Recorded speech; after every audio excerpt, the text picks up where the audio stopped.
प्यारे विद्यार्थियों, आज इस वीडियो में हम हॉब्स के बाद जॉन लॉक के बारे में बात करेंगे।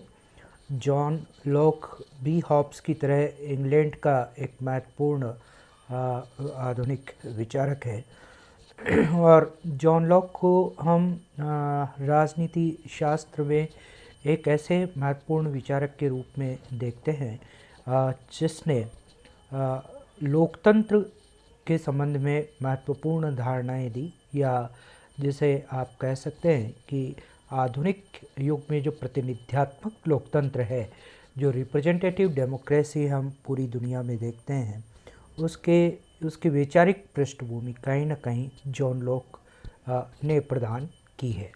जॉन लॉक का जन्म 1632 में इंग्लैंड के समरसेट में वरिंगटन नामक स्थान पर हुआ। एक प्यूरिटन परिवार में हुआ। प्यूरिटन परिवार, प्यूरिटन ईसाईयत का वो वर्ग था जो चर्च में सुधारों का पक्षधर था। जो प्रोटेस्टेंट वादी होते थे वह प्यूरिटन्स कहलाते थे। उनके जो पिता थे वो न्यायालय में एक लिपिक थे, नोटरी पब्लिक थे, और दाता जो थे वो चमड़ा उद्योग में संलग्न थे। प्रारंभिक शिक्षा वेस्टमिंस्टर से हुई 1647 में। उसके बाद 1652 से 1667 तक, यानी 15 साल तक वो ऑक्सफोर्ड में पढ़ने के लिए रहे, क्राइस्ट चर्च ऑक्सफोर्ड में। और यहाँ ऑक्सफोर्ड में 15 साल के एक लंबे अध्ययन के दौरान उन्होंने जब हायर स्टडीज़ जब ऑक्सफोर्ड यूनिवर्सिटी में की, तो उन्होंने उस समय की महत्वपूर्ण दार्शनिक डेकार्ट का अध्ययन किया। हॉब्स पढ़ाते समय मैंने डेकार्ट का और उसके शंकावाद का जिक्र आपसे किया था, तो उस डेकार्ट का अध्ययन लॉक ने किया। 1658 में उन्होंने पोस्ट ग्रेजुएशन किया। 1661 में वे वही ऑक्सफोर्ड यूनिवर्सिटी में ही लेक्चरर बन गए ग्रीक भाषा के। 1663 में उन्होंने रेथोरिक जो न्यायशास्त्र होता है उसमें लेक्चरर का पद ग्रहण किया, और 1664 में वे नैतिक दर्शन या इथिक्स में लेक्चरर बन गए। 1684 तक वे इसी विश्वविद्यालय में सीनियर फेलो के रूप में जुड़े रहे ऑक्सफोर्ड यूनिवर्सिटी से। यहाँ उन्होंने केमिस्ट्री और जो चिकित्सा शास्त्र, मेडिकल साइंस के शोध कार्यों में भी भाग लिया। लॉक के पिता उन्हें चर्च का पदाधिकारी बनाना चाहते थे, लेकिन लॉक की खुद की जो रुचि थी वो मेडिकल साइंस में महत्वपूर्ण रूप से थी। 1663 में लॉक को अमेरिका का एक राज्य कैरोलिना, उसका संविधान बनाने का अवसर प्राप्त हुआ। उन्होंने वहाँ के संविधान बनाने में महत्वपूर्ण भूमिका निभाई। 1667 में उनके जीवन में एक महत्वपूर्ण मोड़ आया जब उनकी मुलाकात लॉर्ड एंथनी एशले कूपर से हुई। लॉर्ड ओशले जिसे कहा जाता है, उनसे हुई, जो शैफ्ट्सबरी के लॉर्ड थे। लॉर्ड यानी अर्ल थे, यानी ये एक उपाधि होती है जो चर्च के बड़े जो पादरी होते हैं उनको दी जाती है, चर्च के जो पदाधिकारी होते हैं उनको दी जाती है। शाही यह परिवार होता है एक तरीके से, जिन्हें लॉर्ड कहा जाता है। शाही उच्च कुलीन वर्ग के लोग जो होते हैं वह अर्ल कहलाते हैं, लॉर्ड कहलाते हैं। तो शैफ्ट्सबरी के लॉर्ड थे एशले कूपर, जिनसे वो जुड़े, खासकर उनके डॉक्टर के रूप में या उनके चिकित्सक के रूप में हुए उनके परिवार से जुड़े। ओशले जो थे वो पहले तो क्रॉमवेल के समर्थक थे। क्रॉमवेल का जिक्र भी मैंने हॉब्स को पढ़ाते समय किया था कि क्रॉमवेल जो थे वह संसद के लिए जो हो रही क्रांति थी या राजतंत्र के विरोध में होने वाली क्रांति के अगुवाई नेता थे। तो ओशले जो थे वो पहले तो क्रॉमवेल के समर्थक थे, लेकिन बाद में वो राजतंत्र के समर्थक हो गए, राज परिवार के समर्थक हो गए। चार्ल्स सेकंड को राजा बनाने में ओशले का ही हाथ था, एशले का ही हाथ था, लेकिन चार्ल्स सेकंड और जेम्स सेकंड कैथोलिक समर्थक थे, जबकि एशले जो थे वो प्रोटेस्टेंट समर्थक थे। इसलिए एशले ने बाद में विलियम को राजा बनवाया। एशले व्हिग पार्टी के संस्थापकों में से थे, जो एक उदार दल था, एक लिबरल पार्टी जो आज ब्रिटेन में है, उसके संस्थापकों में एशले थे। ये जो लिबरल पार्टी या लेबर पार्टी जो इंग्लैंड में विकसित हुई, इसकी जड़ें कहीं ना कहीं व्हिग पार्टी में थी, जिसको एशले ने स्थापित किया था। लोक का जीवन एशले के साथ उतार चढ़ाव भरा रहा और लोक के जीवन पर एशले की जो है वो महत्वपूर्ण छाप देखी जाती है। लेस्लेट ने लोक के बारे में ये लिखा है कि क्रांति की आरंभिक घटनाओं में अर्ल ऑफ शेफ्ट्सबरी एक महत्वपूर्ण व्यक्ति थे, जिनके बिना लोक नहीं बन पाते। यानी लोक को का जो भी चिंतन है या लोक की जो भी धारणाएं हैं, वो कहीं न कहीं एशले से प्रेरित थी। 1688 में लोक जो है वो रॉयल सोसाइटी के फेलो चुने गए। 1696 में लोक ट्रेड आयुक्त बने। 29 अक्टूबर 1704 को 1704 में 29 अक्टूबर को उनकी एक ग्रामीण इलाके में लोक की मृत्यु हो गई। लोक के जीवन के बाद अगर उनकी रचनाओं को हम देखें तो लोक की सबसे महत्वपूर्ण रचना जो है वो 2 ट्रीटीज ऑन गवर्नमेंट है। ट्रीटीज कहते हैं संधि को, समझौते को। सरकार पर 2 संधियाँ या 2 समझौते। ये जो पुस्तक है उन्होंने, ये पुस्तक ऑक्सफोर्ड में रहते हुए 1660 से 1662 के बीच में लिखी, जो बाद में चलकर 1690 में प्रकाशित हुई। लोक ने इसे प्रारंभ में बिना नाम के प्रकाशित किया, क्योंकि उनको डर था कि कहीं इस रचना के प्रकाश से जो राज परिवार के लोग हैं उनसे नाराज ना हो जाए। 1704 में 1704 में अप्रत्यक्ष रूप से उन्होंने इसे अपनी रचना घोषित किया कि ये जो रचना है वो उनकी रचना है। यह उनकी सबसे महत्वपूर्ण रचना थी, जिसमें उन्होंने सामाजिक अनुबंध का सिद्धांत या सोशल कॉन्ट्रैक्ट थ्योरी, या जिसे हम सामाजिक समझौता सिद्धांत कहते हैं, उसका प्रतिपादन किया। इस रचना में 2 ट्रीटीज का जिक्र है। इसका जो पहले भाग में उन्होंने उस समय का एक विचारक था फिल्मर, उसकी आलोचना की है, और दूसरे भाग में हॉब्स की आलोचना करते हुए सामाजिक अनुबंध सिद्धांत का प्रतिपादन किया है। ये जो पुस्तक है 2 ट्रीटीज ऑन गवर्नमेंट, वह 1688 की जो गौरवपूर्ण क्रांति इंग्लैंड में हुई संपन्न हुई, उसका समर्थन करती है। गौरवपूर्ण क्रांति वो क्रांति थी जो इंग्लैंड के अंदर राजतंत्र की जगह, राजा की सत्ता की जगह लोकतंत्र की स्थापना या संसद की स्थापना के लिए हुई थी। इसको गौरवपूर्ण क्रांति इसलिए कहते हैं क्योंकि ब्लड लेस रिवॉल्यूशन था, इसमें रक्त की एक भी बूंद नहीं गिरी और शांति के साथ ये जो है ये क्रांति हुई, ऐसा कहा जाता है। वहन ने लिखा है कि लोक के सिद्धांत की 2 नली है, एक फिल्मर की ओर और दूसरी हॉब्स की ओर है। फिल्मर ने अपनी पुस्तक में राजा के देवीय उसकी पुस्तक है, ये यहाँ पे फॉन्ट की वजह से थोड़ी गड़बड़ है, पेट्रियार्का। फिल्मर की किताब का नाम था पेट्रियार्का। पेट्रियार्का में राजा के देवीय अधिकारों का समर्थन फिल्मर करता है। क्रॉन्स्टन के अनुसार सेकंड जो ट्रीटी है वह दार्शनिक नहीं बल्कि एक पार्टी की पुस्तक थी, जो शेफ्ट्सबरी विवेक की राजनीति का प्रचार करने के लिए लोक ने लिखी थी। यानी ये जो 2 ट्रीटीज ऑन गवर्नमेंट है, इसके 2 भाग हैं। पहले भाग में वह फिल्मर की पेट्रियार्का के सिद्धांत का खंडन करता है। वो क्या करता है उस पर हम विस्तार से आगे के वीडियो में चर्चा करेंगे। और दूसरी जो उसके किताब का हिस्सा है उसमें उसने हॉब्स की आलोचना की है। फिल्मर की जो पेट्रियार्क का किताब है बेसिकली वो राजा के देवी अधिकारों, यार यह मानता है कि राजा जो है, राजा को जो अधिकार है वह ईश्वर से मिले हुए अधिकार है।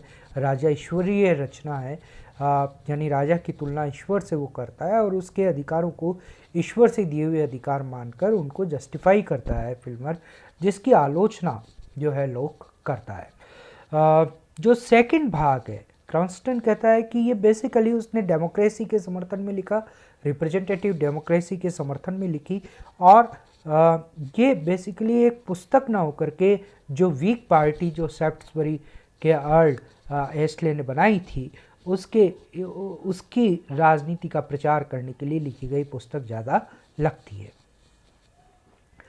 दूसरी उसकी किताब है essays on the law of nature. इस पुस्तक में लोक ने धार्मिक सहिष्णुता के विरुद्ध वैध सरकार के रूप में सहमति के विचार को स्वीकार किया, यानी चर्च की सत्ता के विरुद्ध उसने कंसेंट को ज़्यादा महत्व दिया कि सरकार जो है या कोई भी लॉ जो है वो सहमति पर आधारित होना चाहिए, जन सहमति पर आधारित होना चाहिए। तीसरी जो उसकी किताब है वो लेटर्स ऑन टॉलरेशन है। इस पुस्तक में लोक ने प्रेस की स्वतंत्रता और विचारों की अभिव्यक्ति की स्वतंत्रता पर खासकर जोर दिया है। और चौथी उसकी जो किताब है वो है एसेस कंसर्निंग ह्यूमन अंडरस्टैंडिंग। ये रचना उसने हॉलैंड के निर्वासन काल में लोक ने लिखी थी। ऑक्सफोर्ड में इस रचना पर बाद में पाबंदी लगा दी गई थी। पांचवी रचना है letters from person to quality to his friend in the country.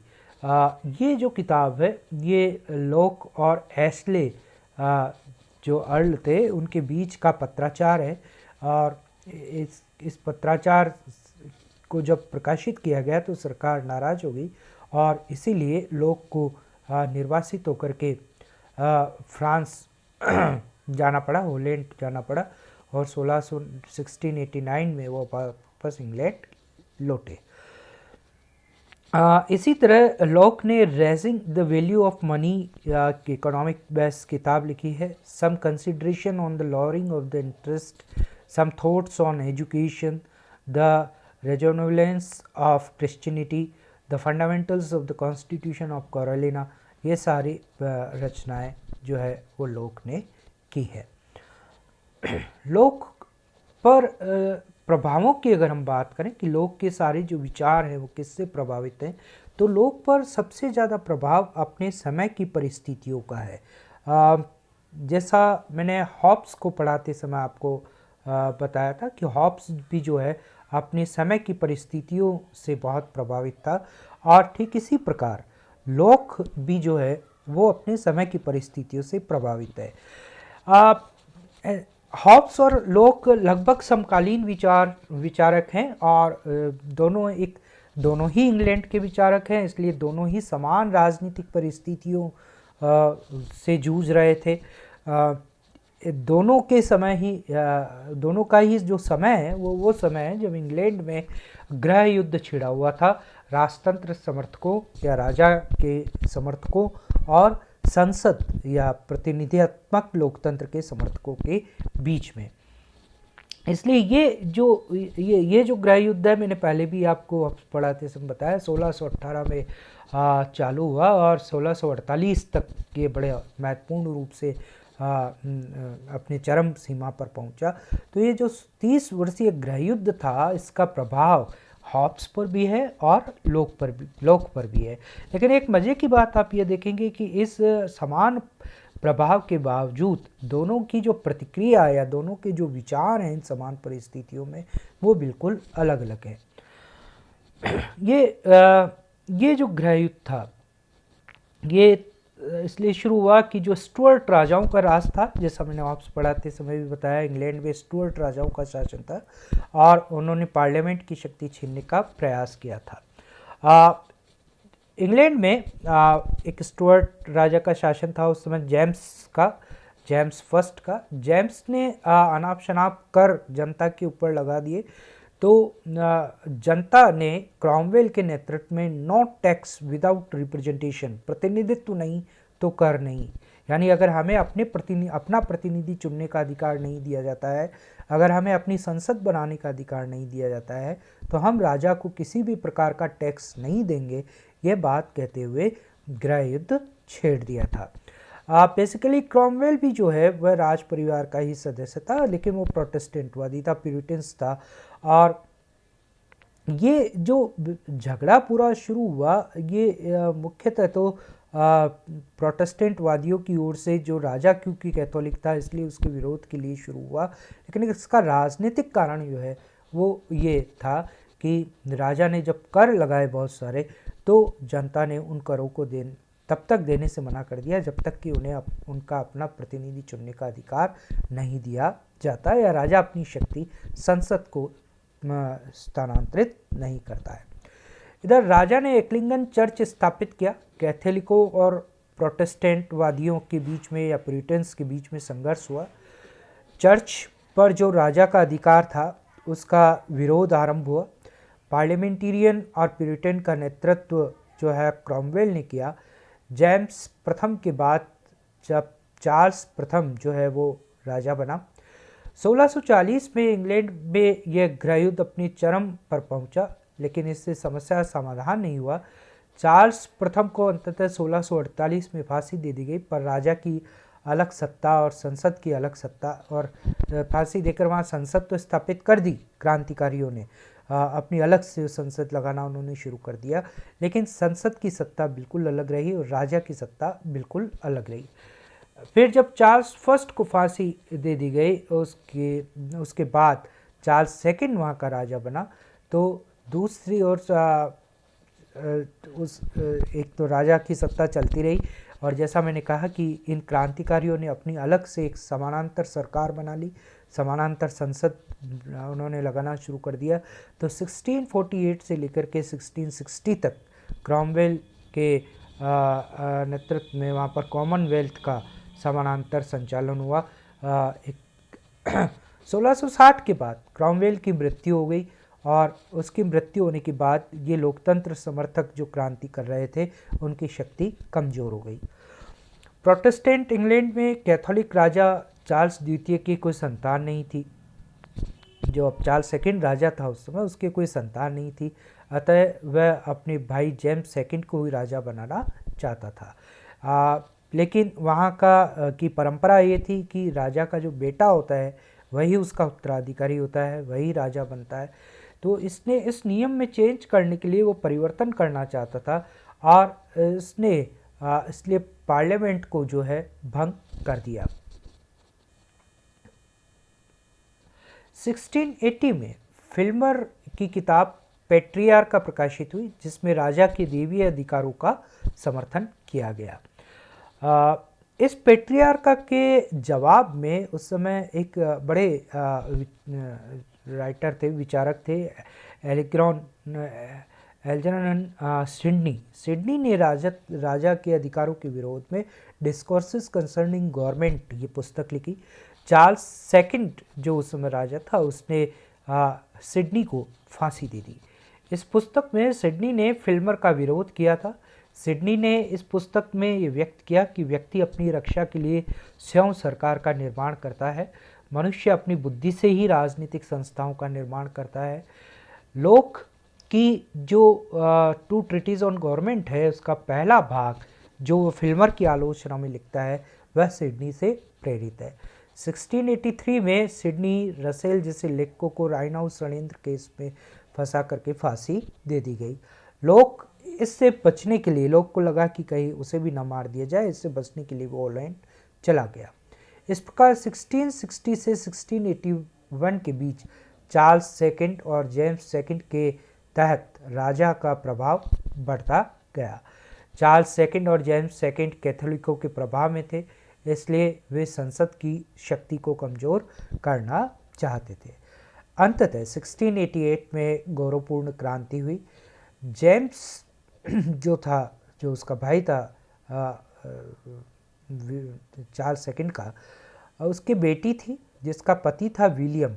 1688 में जेम्स सेकंड को पार्लियामेंट ने हटा दिया और विलियम को जो है वो पार्लियामेंट समर्थकों ने राजा बना दिया। 1689 में बिल ऑफ राइट पारित हुआ, नागरिकों का एक अधिकार पत्र जारी हुआ, और इस बिल ऑफ राइट से जो संप्रभुता थी, जो शासन की सत्ता थी, वो पार्लियामेंट को, राजा से पार्लियामेंट को स्थानांतरित कर दी गई, और इस तरीके से सत्ता परिवर्तन ब्रिटेन के अंदर हुआ। और ये इस बिल ऑफ राइट के जरिए ये तय हो गया कि अब जो राजा होगा वह प्रोटेस्टेंट ही होगा, कैथोलिक नहीं होगा। न्यायाधीश राजत्व के हस्तक्षेप से मुक्त हो गए। लोग इस महान क्रांति का समर्थक था वह लोकतंत्र का समर्थक था। हालांकि लेस्लेट इससे सहमत नहीं है। उसके अनुसार टू ट्रिटीज क्रांति का समर्थन नहीं करती, पर वह व्हीग पार्टी का जरूर समर्थन करती है। इस तरह लोक के समय इंग्लैंड में दो क्रांतियां हुई। एक प्यूरिटन्स की क्रांति थी जो अति लोकतंत्रवादी थे। वे प्यूरिटन्स जो थे वो पूर्ण गणतंत्र का समर्थन करते थे और चाहते थे कि राजा भी जो है वह चुना हुआ होना चाहिए। ये लोग जो प्यूरिटन्स थे वो चर्च के समर्थक थे। वह चर्च में पवित्रता की बात कर रहे थे। और दूसरे जो लोग थे वो व्हीग थे, जो राजा को बनाए रखना चाहते थे। और राजा को बनाए रखते हुए वो चर्च का हस्तक्षेप नहीं चाहते थे राजनीति में। और वह राजा को बनाए रखते हुए पार्लियामेंट और कानून के राज्य का समर्थन करते थे। शुरू में इसमें सामंतों का प्रभाव था जो राजा को कमज़ोर करना चाहते थे। लोग जो है वो व्हीग पार्टी के समर्थक थे, जबकि पिता जो थे प्यूरिटन्स के समर्थक थे। आप समझ गए होंगे, दो सत्ताएं हैं, एक है चर्च की सत्ता और एक है राज सत्ता। लोग जो हैं और तीसरा है जनता। तो जनता जो है वह दो भागों में बटी हुई है। एक तो जो है चर्च के साथ है, जो चर्च के साथ है वो ही कहते हैं कि साहब राजा चर्च के मामलों में हस्तक्षेप करता है, तो चर्च की शुद्धता को बनाए रखने के लिए ज़रूरी है कि राजा को उसके पद से हटा दिया जाए और राजा जनता के द्वारा चुन लिया जाए। ये बात जो कहने वाले लोग थे वो प्यूरिटन्स थे। जो लोग का पिता था वो प्यूरिटन्स था। और फिर बाद में व्हीग पार्टी जो एस्ले के द्वारा गठित हुई, वो जो है वो ये कहते थे कि राजनीति में चर्च का हस्तक्षेप नहीं होना चाहिए, चर्च को राजनीति से दूर रहना चाहिए। और चूँकि वो उसको दूर रखना है चर्च को, इसलिए राजा को बनाए रखा जाए। लेकिन राजा को बनाए रखते हुए भी राज सत्ता जो है वो जनता के हाथ में होनी चाहिए, पार्लियामेंट के हाथ में होनी चाहिए। संविधान के अनुसार या कानून के राज्य का वे समर्थक करते थे। ये व्हीग पार्टी थी। तो लॉक जो है वो व्हीग पार्टी के साथ थे। उन्होंने जो टू ट्रीटीज ऑन गवर्नमेंट का सेकंड पार्ट लिखा है वो इसी व्हीग पार्टी का ये जो दृष्टिकोण है उसको जस्टिफाई करने के लिए या उसके समर्थन में ही ये सेकंड पार्ट लिखा है। तो ये लोक का आरंभिक परिचय मैंने आपको दिया। अगले वीडियो में हम लोक के राजनीतिक विचारों की ओर आगे बढ़ेंगे। Thank you very much.